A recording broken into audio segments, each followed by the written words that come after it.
Do, mas são duas letrinhas aí que vieram criar uma aula online, criar uma aula em casa. Temos umas técnicas muito simples para fazer isso.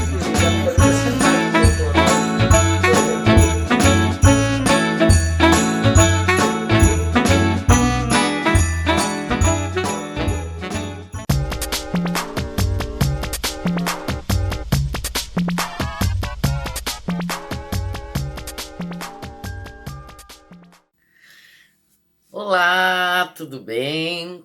Como estão vocês?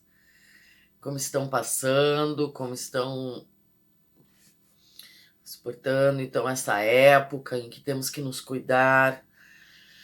Mesmo com uma certa flexibilização, não vamos esquecer a máscara. A máscara é muito importante, não vamos esquecer de lavar sempre as mãos, de chegar em casa e de higienizar as nossas roupas, de tirar os nossos sapatos, porque aqui é a aula online do Sind Bancários e eu sou Adriane Azevedo, a professora de teatro. Nossas aulas estão online porque não podemos nos aproximar, não podemos confraternizar, estamos nos cuidando para que a gente passe essa época e consigamos então passar por tudo isso de forma a nos mantermos fortes e saudáveis mentalmente. Por isso as nossas aulas do Sind Bancário são tão importantes. É importante fazer um exercício, então faça aula de yoga, de ginástica, de dança de salão, é importante aprender uma língua, faça aula de inglês. Então nossas aulas aí todas, sempre toda semana uma aula diferente. Aqui, na segunda-feira às 6 da tarde, o assunto é teatro. Eu faço teatro, trabalho com eventos que envolvem teatro e também com tudo que envolve o palco. Já dirigi, adaptei, roteirizei, fiz maquiagem, cenário, figurino, bilheteria, produção, praticamente de tudo que envolve a fazer uma peça de teatro, fazer um evento de teatro. E por isso eu converso com vocês aqui nesse canal sobre vários assuntos que envolvem essa arte. Muitas vezes eu não sou uma expert na história do teatro, por exemplo, mas eu pesquiso para fazer um espetáculo que eu já falei para vocês aqui mesmo na oficina do Sind Bancário, chamado Breve História do Início do Teatro Ocidental. Eu pesquisei muito sobre o início do teatro e eu sempre deixei claro para vocês, como o título aqui, que eu sempre, até agora, falei sobre o teatro ocidental, o teatro que se faz aqui no Ocidente, deste lado do mundo e na qual nós vivemos, e é o teatro que eu mais conheço e mais vivencio. Porém, hoje eu gostaria de falar um pouco para vocês sobre o teatro oriental, o teatro que se faz no outro lado lá do mundo, não é? No Oriente. E quais são essas características? Então, mas o que eu estava dizendo para vocês é que eu só dou noções aqui para vocês, para que vocês entendam um pouco dessas questões que eu trago. Depois, se vocês quiserem aprofundar, entender um pouco mais, é só pesquisar, é só buscar outras fontes. O que eu falo aqui para vocês é sempre para despertar em vocês essa curiosidade sobre essa arte tão interessante que é o teatro. Então, o teatro no Oriente. O teatro no Oriente, assim como o início do nosso teatro ocidental, lá nos gregos, ele também se desenvolve a partir de cerimônias religiosas. Ele é um teatro tradicional. A maioria do teatro que se faz no Oriente é exatamente como era há 1000 anos. É um teatro tradicional, é um teatro voltado muito para o físico, no sentido de que as expressões e os gestos têm muito significado. E às vezes pouquíssimo texto, e sim movimentos e expressões com muito significado. Muitas vezes começaram em cerimônias fúnebres para demonstrar a vida da pessoa que morreu. Então, eu vou falar hoje um pouco mais sobre o teatro japonês, o teatro No e o teatro Kabuki. Mas vocês conhecem, já devem ter ouvido falar sobre a ópera chinesa, não é? A ópera de Pequim, que é muito famosa também, e o teatro indiano, talvez vocês tenham ouvido falar, que é muito levado para o lado da dança, ele é muito dançado, todos os gestos têm uma significação, um significado, e as pessoas sabem este significado. Então, é um código que tanto o ator como a plateia sabem qual é o código. Por isso que nós, ocidentais, muitas vezes não entendemos algumas coisas, mas eles sabem todo esse código. A ópera de Pequim, essa ópera chinesa, a ópera é uma mistura, ela é música, é dança, e além disso, eles fazem acrobacias, é algo bastante físico, o teatro oriental dos chineses, né? Essa ópera de Pequim que dominou praticamente todo o teatro chinês. E o teatro indiano, então, é muito voltado para esta dança, que é estes movimentos diferenciados. E muitas vezes os espetáculos são longos, as pessoas estão acostumadas no Oriente com esses espetáculos longos e que eles já conhecem a história. Então, esse teatro, ele é mais ou menos como era há 1000 anos atrás. E eles contam histórias deles, histórias do Oriente. E vocês podem ver que a maioria do teatro oriental, ele tem um visual bem carregado. Roupas vistosas, brilhantes, coloridas, maquiagem pesada, cenários. Então, ele é bastante visual, o teatro oriental. Falando um pouco mais, então, sobre o teatro No, ele é todo feito com máscaras. Os personagens têm máscaras específicas. E como a máscara fecha bastante visualmente, o ator do teatro No, como é muito importante os passos que ele dá. Existe muitas vezes uma ponte que passa pela plateia e vai até o palco, significando assim que o ator veio lá do outro mundo, veio do mundo dos mortos para o mundo dos vivos. Então, tem um pouco do teatro grego, dessa questão do simbolismo e de todo mundo saber, como falei para vocês no teatro grego, todo mundo sabia que vinha da direita, vinha lá da cidade, que vinha da esquerda, vinha lá do campo, que vinha lá de baixo, vinha do Hades, que vinha de cima, vinha do Olimpo. Eram convenções, pois o teatro japonês ele também tem todas essas convenções. Então, a maneira com que o ator anda, a forma como o ator se movimenta é extremamente ritualística, porque, como eu falei para vocês, o teatro ele tem muito de ritual. Então, a maneira como o ator se movimenta é ritualística. Esses dois teatros, o Kabuki e o No, são sempre feitos com música ao vivo. Uma coisa muito interessante. E, inclusive, algumas falas também, como por exemplo no Bunraku, que é o teatro de bonecos, que eu não falei para vocês ainda, que é o teatro de bonecos japonês, é outra pessoa, não quem manipula os bonecos, que dá as falas.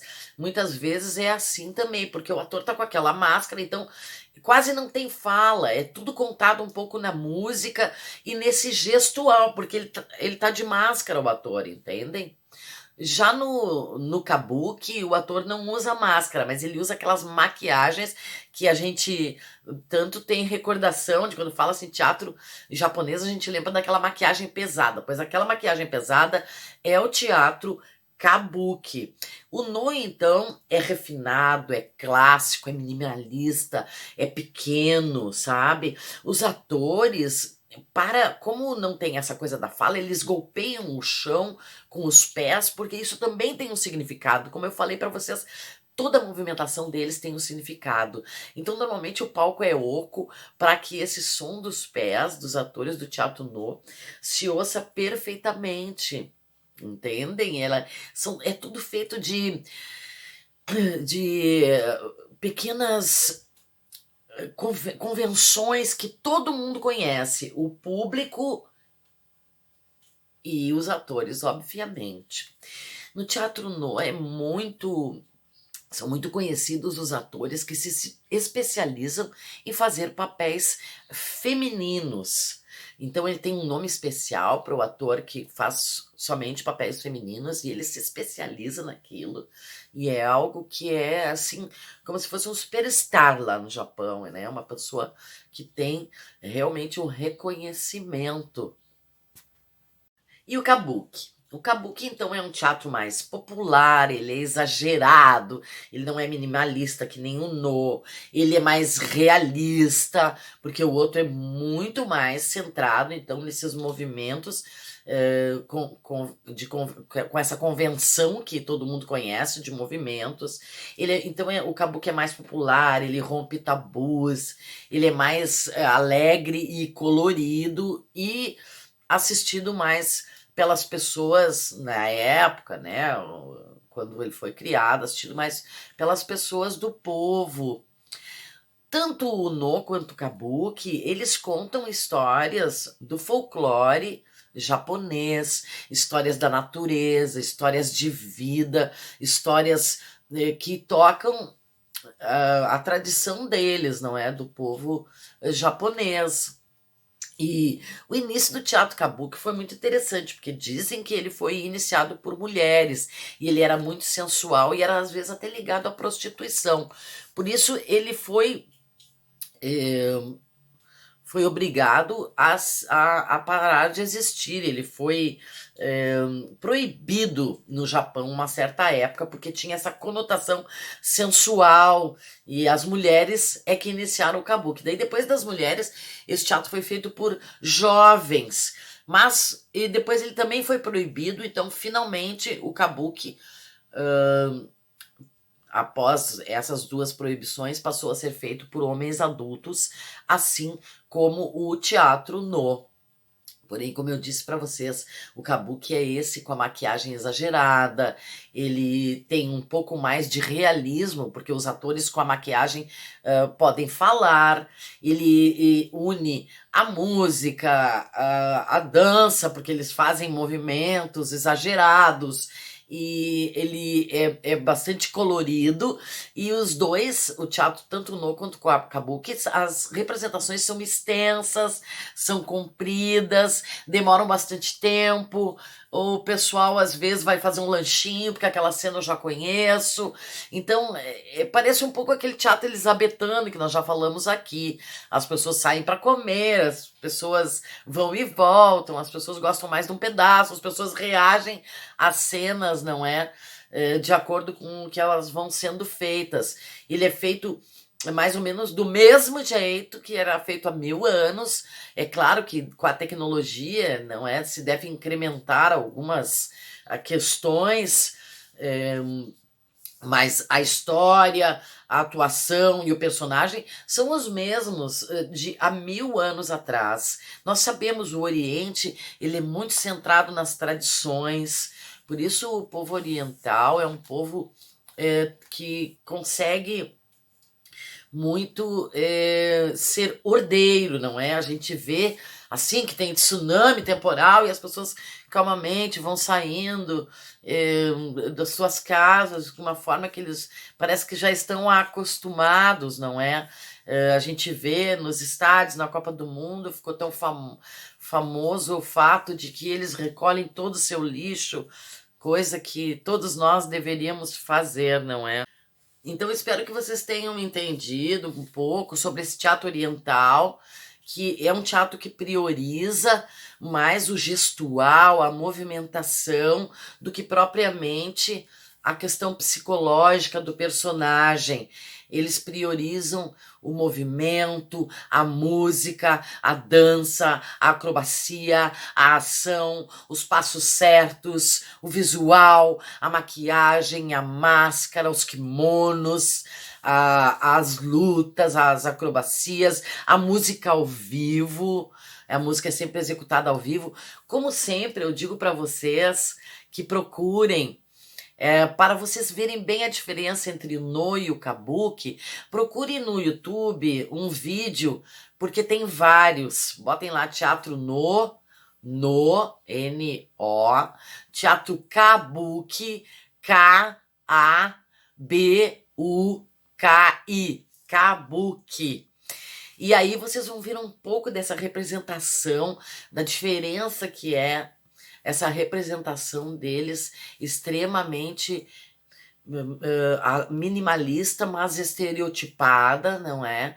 E a beleza que são os figurinos, o cenário, a iluminação, a música executada ao vivo, às vezes por muitos músicos, inclusive, e a diferença que existe entre o tipo de representação que eles fazem e o que a gente está acostumado. É sempre bom conhecer coisas novas. E o Oriente pode nos dar muitas lições, porque eles têm essa forma milenar de viver e talvez esse senso de pertencimento a uma raça, porque nós sabemos, por exemplo, que o Japão é pequeno, não é? E dividido em ilhas, não tem um território extenso, e tudo isso foi colaborando para essa forma deles verem e viverem, e verem a arte, verem a vida, essa forma tradicional. Por exemplo, depois vou ver se eu falo um pouco em outra aula para vocês sobre esse teatro de bonecos japonês chamado Bunraku, que é muito interessante, porque são 3 manipuladores que manipulam um só boneco, e às vezes para manipular a cabeça a gente tem que estudar 25 anos, não é? Para manipular a cabeça, porque é considerado um mestre quem manipula a cabeça. Então, eles têm uma visão muito do teatro, da arte, ainda muito ligado à religião, aos rituais, o que é muito importante a gente conhecer. Tudo que nos abre a cabeça, que nos mostra outra forma é importante. Por isso que eu falo aqui de vários assuntos. Às vezes eu falo sobre história do teatro, às vezes eu falo como usar os mecanismos do teatro no cotidiano, às vezes eu falo sobre texto, às vezes eu falo sobre se expressar, porque tudo isso envolve o teatro, que são esses pequenos rituais da nossa vida. Então essa semana era isso, falamos sobre o teatro oriental. Sempre lembrando que eu dou pequenas noções, quiserem saber mais, é só procurar aí nas pesquisas, no Google, no YouTube tem vários vídeos sobre o Noh e o Kabuki que vocês podem ver, para ver essa diferença, e vocês vão gostar muito, eu recomendo. Espero que vocês tenham uma ótima semana, assistam nossas outras aulas, e lembrando de sempre se cuidar ao sair, e vamos passar por este momento, vamos voltar a nos rever quando tudo isso passar. Desejo a vocês uma excelente semana. Eu sou Adriane Azevedo e esse é o canal do Sind Bancários no YouTube. Tchau!